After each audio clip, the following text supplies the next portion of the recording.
I don't know, sometimes I just stop and think, "I'm gay." Like, that's so weird. I just kind of trip out on the fact that this is so not what I thought it was gonna be like when I was younger.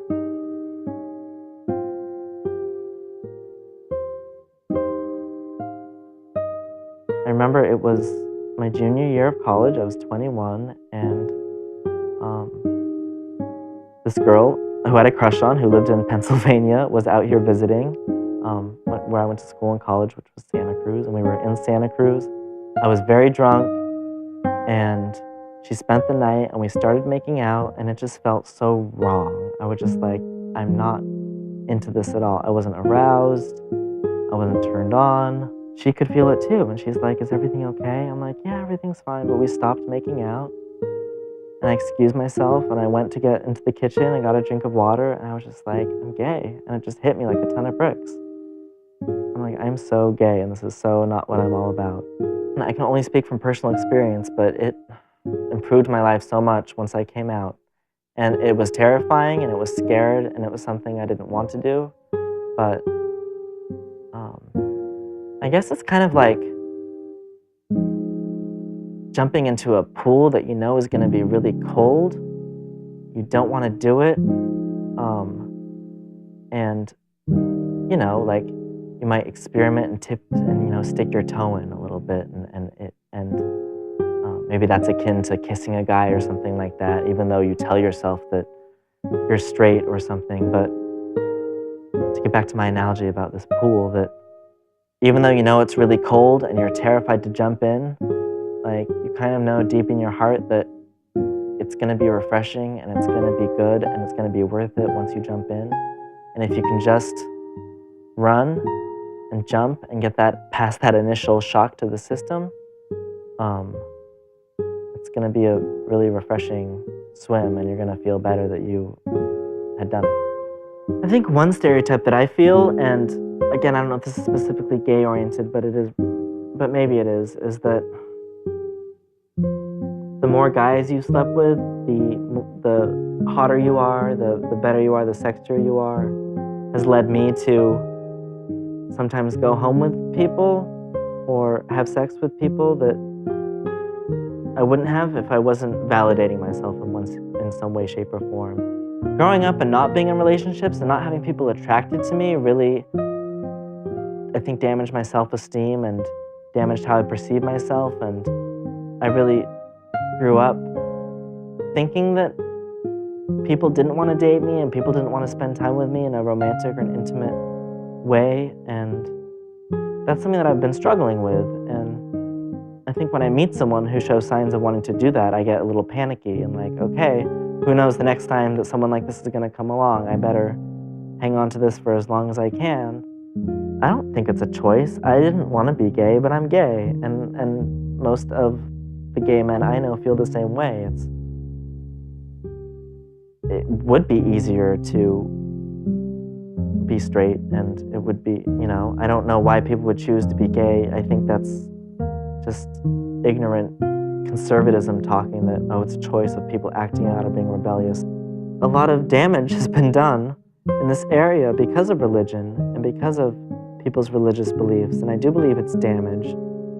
I do believe this world would be a better and safer place if people were more open and tolerant of homosexuals.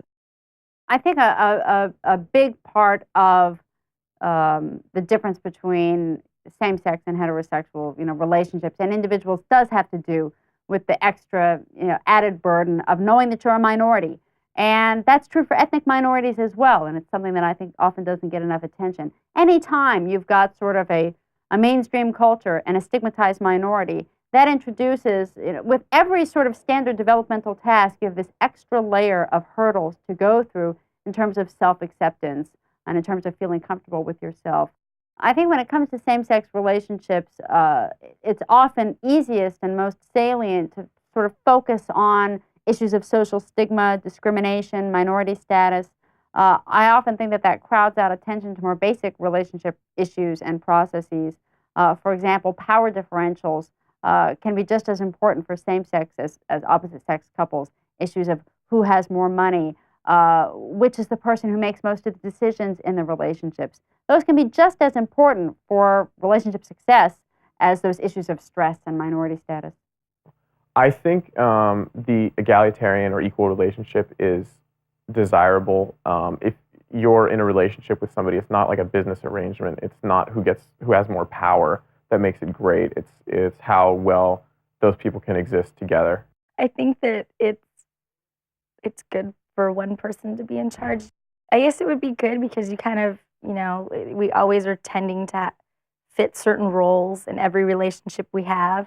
I don't think that it's good to have an equal relationship. I don't feel it's beneficial to have one person in charge of everything and kind of the leader of the relationship. I think that's kind of old-fashioned, and I'm more for, as I said before, an egalitarian relationship where both people contribute their ideas and, take charge in different areas that they're strong at. It's probably beneficial if someone be more in charge because you could right away solve a problem. But I always like to think that I was going to be that person more in charge. I think in a perfect world, an egalitarian relationship would be great. But in practice, I believe that a traditional relationship is better if both partners are happy with their roles. There's no culture that has ever been studied on this planet that is not characterized by basically men having more power than women. And there's no way that can't influence men's and women's experiences in their interpersonal relationships, especially their intimate relationships with each other. And you see that in same-sex relationships as well as in opposite-sex relationships. But on top of that, you've got some sort of underlying dynamics having to do with gender that, again, are present in heterosexual relationships too, but they end up getting tweaked a little bit and often magnified when you have two people of the same sex.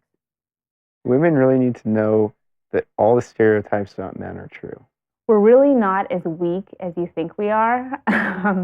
I think a lot of my male friends who are always complaining to me about girls, they seem to have this perception that girls are just so, so sappy and so weak and so easily broken down, and like they get pissed over the smallest things. We're really not that demented. We actually are quite logical, and if you talk to us in a reasonable, rational way, most likely we'll respond, accordingly. We're not going to chew your head off for no apparent reason. We're not always PMSing. Sometimes women need to be patient with a man. They're not going to come into a relationship and just changing. This is a big one that men need to understand. It is possible for women to just want to get laid. That's something that no guys believe. They think that if you sleep with them, you want to be their boyfriend, so then they're dicks to you, and they really don't need to do that because not all women, Sex and the City, Samantha, there you go. I don't know. I think women need to know that men are simpler than they think, and that trying to figure them out so much adds really undue baggage to their journey. I think they need to know that every woman has this inner desire to know that she's lovely, no matter what. When we are complaining about something, we don't want you to solve our problems. Please don't try to solve them because you can't. You certainly don't know what you're talking about. So sometimes advice is okay, but it's really just better if a girl is complaining about something that you just say, oh, they're there, I'm here for you. Guys really need to know that. And sometimes you think you're being respectful, but you're not. Or sometimes you think tiny little things that you're saying or little jokes or comments that you're making aren't going straight to the head, but they are. We're thinking and analyzing every single thing that you do. Yeah, so that's a good one. Keep that in mind.